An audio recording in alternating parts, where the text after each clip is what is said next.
తల పైకెత్తి నిలబడ్డాడు. బావా అడిగో సైంధవుడు కొట్టేయన్నాడు. బాణం వేసి వెంటనే తలని కొట్టాడు.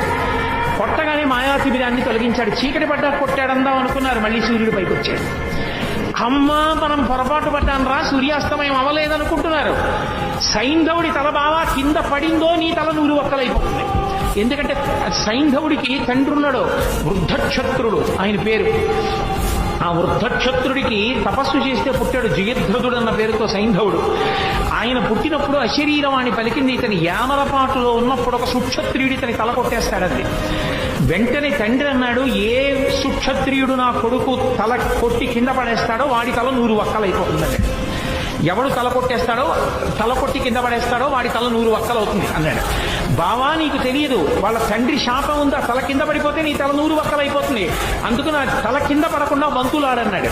ఓ పక్క యుద్ధం చేస్తూ ఓ పక్క బాణం వేస్తూ సైంధవుడి తల కింద పడ